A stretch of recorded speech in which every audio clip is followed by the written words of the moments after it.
Hello, welcome to the Baron's Game Room. I'm Aaron as always, and games have an amazing variety of themes and stuff. You could be betting on horse races. You could be veterinarians for dinosaurs. You could be dragons flying through the sky. You and your friends could be trying to save the world from a deadly pandemic disease. You could be setting lanterns out on the lake as a big display for a festival. There's just so much stuff. And usually, when I have to go with that, it's very easy for me to give the theme, the idea of what we're doing to my players that I'm playing with, and them may not be exciting, but at least have a general understanding of what we're doing or why we're doing it, They can totally get that we're visiting national parks. Got it. Cool. Gotcha. We're watching birds. Why are we watching birds? That sounds boring. No, it's going to be great. You're going to love it. But we're watching birds.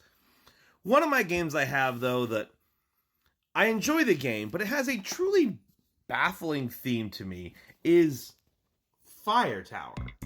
In Fire Tower, we are fire tower operators. Do you know what that is? There's the people that in forests that sit in these big tie-up towers, and their whole idea is to watch for any fires out in the forest, so we don't just lose all of Yellowstone because no one was watching, like that. And this one, you're playing up to 4 players in various fire towers, and there is this fire that is growing in the middle of the forest, and you are trying to direct it to the other players' fire towers so it burns them down and not you. Huh? I guess it's not hard to understand what you're doing by that description, but the why is so insane to me. I mean, it's the complete opposite of what a tower person would be doing. You're supposed to stop fires, not set your friends on fire. What? It's just such a wild one to me that it's kind of hard almost to get into it while playing, because I kind of can't think of what I'm doing because it feels so weird. But anyway, I guess let's tell you how to play this game. Setup for this game is pretty easy. You're going to set your board out. You're going to set this little thing over here. You're going to shuffle up the deck of cards and deal everyone 5 cards. You're going to give every player one of these bucket/reckless abandon cards. Make sure you have your little purple things and this big bag of fire gems close to the board. And then last thing you're going to do is you're going to end up rolling this dice, and whatever direction you roll, east, place the little fire there to show that's the direction the wind is blowing. And then last, whichever tower is closest to the direction the wind is blowing, east, I think it goes to the right. So that means blue is going to be the player that starts off this game. It really is a super simple game. All you're going to do in your turn is first you're going to end up spreading the fire based on which way the wind's blowing, player's turn choice, and then you're going to end up playing one of the cards in your hands and doing what it shows. The only thing you can do in your turn is you can optionally choose to use your bucket without counting as an action, and that's it. It's turn. Let's go, I guess, into what the cards are. There are basically 4 types of cards and several variations of each of the types.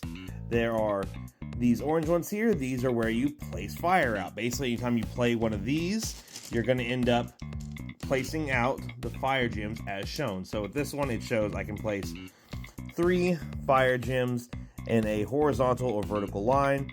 With all fire stuff, it always must be adjacent to fire that's already on the board. This is what they think they call the eternal flame or something like that. So this is always going to be on the board, period. You cannot put out that fire. But from there, I could take my 3 and go 1, 2, 3.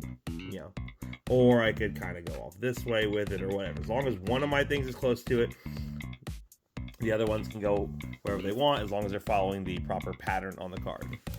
There are these direction cards, which let you end up changing the direction the wind is blowing. Each one has a certain direction on it, so this one specifically can make it north, or you could end up rolling the die to randomly try and figure out which direction it's going to go.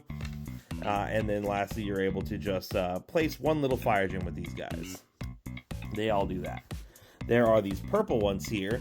These end up letting you put fire breaks onto the board, which are the purple tokens, and basically anywhere one of these is at, you can't put a fire gem. So those are stopping fire from spreading into those spaces, which can be helpful because, again, everything has to be, there's no diagonals in the game, it's got to be adjacent to stuff, so it can be hard to get around those if you place them properly.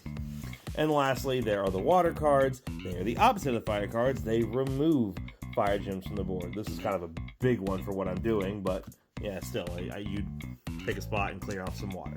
Make sense?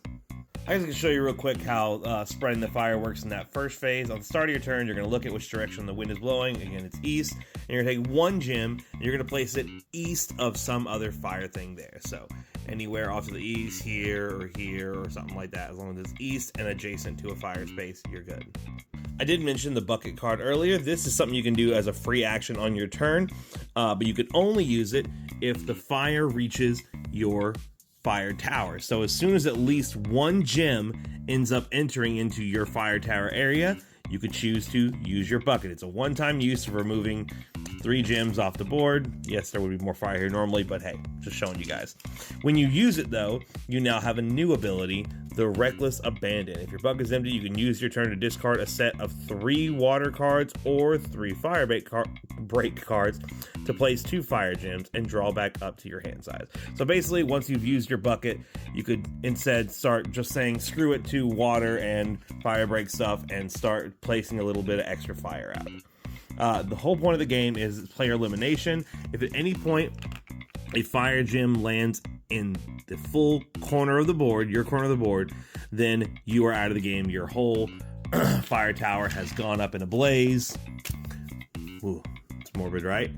And last fire tower standing wins. And that really is pretty much everything in the game. The only thing to it is there are these 2 event cards that'll be shuffled into the deck, and anytime someone draws one of these, they immediately stop, play the card out, everyone does the action on it, and then the player that drew it picks up another card and play continues as normal. Now, the game is player elimination, which clearly is going to be a big turnoff for some people. Usually, when we play, we don't have too big of an issue of the players who get eliminated having to wait long. It's usually a pretty quick game, but not always. We have had some kind of long ones.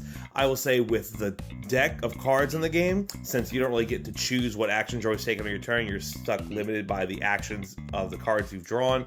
There certainly are times in the game where you can feel really helpless, like you just don't have any good cards that you want to play right now. I will say those wind direction cards, I was like there's a few too many of those in that deck, because by late game, those cards suck. Like, they're awful for the most part. Only helps if you have the direction you need. If you need to go east and your cards say north, south, or west, you're screwed. And otherwise, I mean, I do enjoy the game. We do have fun playing it. My thing is just the theming is so weird. Why am I trying to hurt my other like fellow watchers here, and why is there this eternal flame that never stops burning in the forest? It's almost got weird magical elements, and I kind of wish they leaned into the insanity of that theme. You know, I wish the story wasn't just we're fire type people so much as we're crazy, you know, for some reason we're a bunch of mad people trying to set each other on fire, crazy arsonists. I don't know. It could have gone real wacky and wild, and it said they went very clean cut and very normal and all that. You know, all the cards look fairly normal and simple and all that. Nothing crazy with it. I think they could have gone a really nutso theme with it all that would have at least, or story with it all that would have made a little more sense as to why we're doing this. But getting off of that hang up, I do enjoy the game. It is relatively simple and all that. It's fun to see the board just covered in those fire gems all over. That's always a pretty cool sight and all that. The game has its shortcomings and all that, but it's a decent little game. It's very simple to play. It is technically fun to set your friends on fire, even if it doesn't make sense. In general, we have a good time when we play it. Oh, and real quick before I go, I can't forget to mention there's these 2 other cards in the game. The one that I like and one that I don't.